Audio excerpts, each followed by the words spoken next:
Hello everyone, welcome back to my new blog. তো দেখো একদম সকাল সকাল আমার বাজার চলে এসেছে, আর এরকম টাটকা টাটকা সবজি বাজার গুছোতে এবং রান্না করতে দুটোই ভালো লাগে। তো দেখো একদম কি কি বাজার নিয়ে এসছে, তো চলো বের করি একটা একটা করে।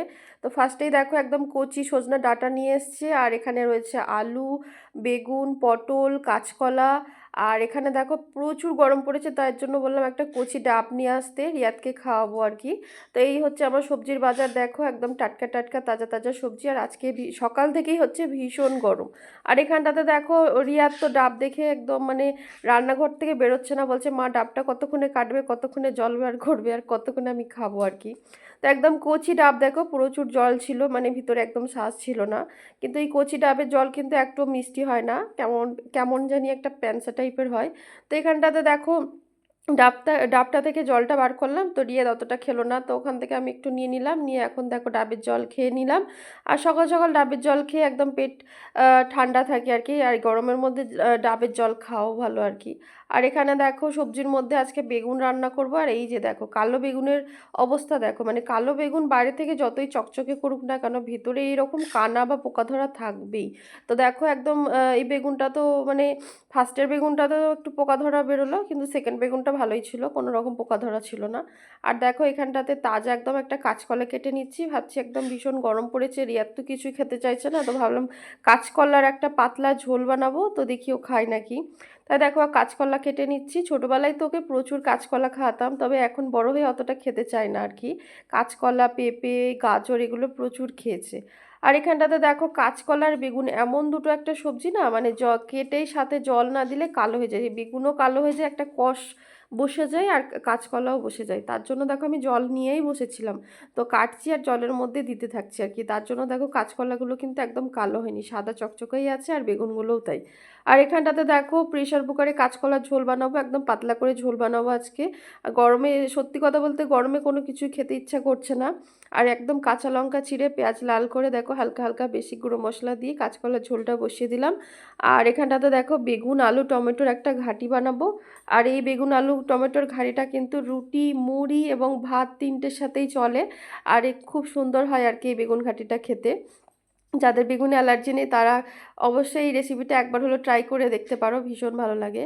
তো এই রসুন দিয়ে একটু বেশি করে করতে হবে, ফার্স্টেই রসুন থেতো দিয়ে পেঁয়াজ লাল করে, তেজপাতা, গোটা জিরে এই সমস্ত লাল করে তারপরে বেগুনের সবজিটা দিয়ে আবারও উপর থেকে রসুন থেতো দিতে হবে, কেননা রসুন থেতো যত বেশি করে দেবো বেগুন ঘাটির টেস্টটা তত ভালো হবে আর কি।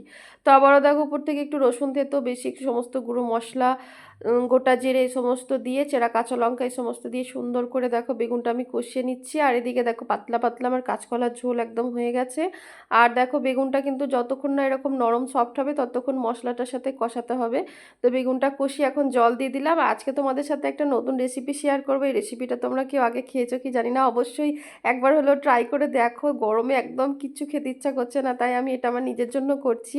আর আমার কিন্তু আমার কাছে এটা ভীষণ ফেভারিট রেসিপি একটা, মানে আমার খুব ভালো লাগে খেতে, একদম মানে একটু টক টক খেতে ভালো লাগে আর কি। মানে টমেটো ভাজা করব, বেগুন ভাজা যেরকম হয় না এরকম গোল গোল মোটা মোটা করে কেটে একদম গুঁড়ো মশলা, হলুদ গুঁড়ো, নুন, লঙ্কার গুঁড়ো সমস্ত কিছু মশলা দিয়ে মাখিয়ে বেগুন ভাজা যেরকম হয় ঠিক আমি ওইভাবেই টমেটো ভাজা করি। তো দেখো একদম মোটা মোটা করে একটু টমেটো কেটে নিয়েছি, অবশ্যই টমেটোটা একটু শক্ত হতে হবে, নরম হলে আবার কাটা যাবে না, মানে গলে রস বেরিয়ে যাবে।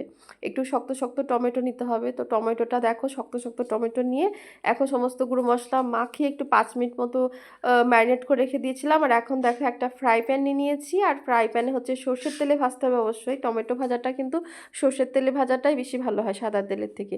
তো দেখো একদম টমেটোগুলো একটা একটা করে দিয়ে নিচ্ছি, আর একদম বেগুন ভাজার মতো করে এপিট ওপিট করে ভেজে নেবো একদম লাল লাল দাগ দাগ করে।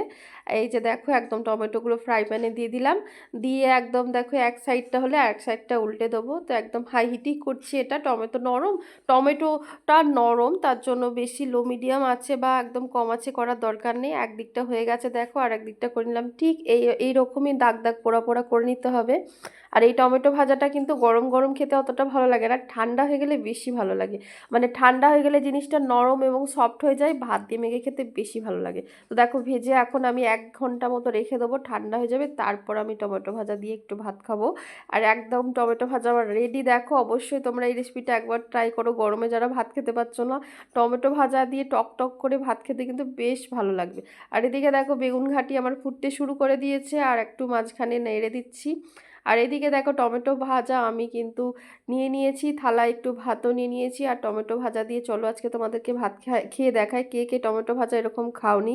অবশ্যই একবার হলো ট্রাই করো, ভীষণ ভালো লাগে, ভীষণ টেস্টি লাগে। একদম ভাত একদম দেখো টমেটো ভাজাটা ঠান্ডা হয়ে গেছে তবেই খাচ্ছি আমি, একদম নরম সফট হয়ে গেছে। তো দেখো টমেটো ভাজা দিয়ে এইভাবে ভাত মাখিয়ে খেতে ও যা লাগছে না, মানে এইদিকে দেখো আমার ভয়েস ওভার দিতে দিতেও মুখের মধ্যে জল এসে যাচ্ছে, মানে টক টক জিনিসটা না ভীষণ ভালো লাগে খেতে। তো দেখো মানে একদমই গরমে খেতে ইচ্ছা করছিল না, এই টমেটো ভাজা দিয়ে একটু বেশ করে মন ভরে শান্তি করে ভাত খেতে পারলাম। আর এদিকে দেখো আমার কথা বলতে বলতে বেগুন ঘাটিও হয়ে গেছে, একদম গায়ে মাখা করে বেগুন ঘাটি রেডি। এই বেগুন ঘাটিটাও তোমরা একবার হলেও ট্রাই করো, রুটি পরোটা বা মুড়ি ভাত সবের সাথে চলে। তো চলো ভিডিওটা